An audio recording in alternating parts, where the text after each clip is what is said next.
अस्सलामुअलैकुम दोस्तों, मुझो नालो खुशबू आहे ऐं 6वीं क्लास में पढ़ा थी। अॼु मुंहिंजे स्टाल जो उनवान आहे सुरबिरोसिनी। सभ खां पहिरियों मूंखे पंहिंजे स्टाल ते अचण लाइ भली कार चवां थी।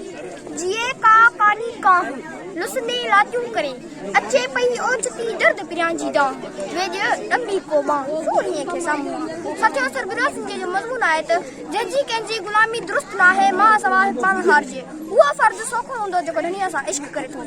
माण्हू घुरनि माल ऐं तलब रखण वारो मालिक ऐं उन जी बाज खां सवाइ ॿियो कुझु बि था।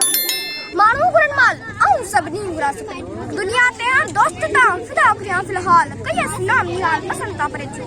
साथियो शाह साईं चवनि था त जानिब तूं जॾो ऐं शान शऊर से मूं ते कर मुंहिंजा पीउ तो तुसी तेॾो इहे कामिल कम केलो जीअं नवाज़ी निगाह सी।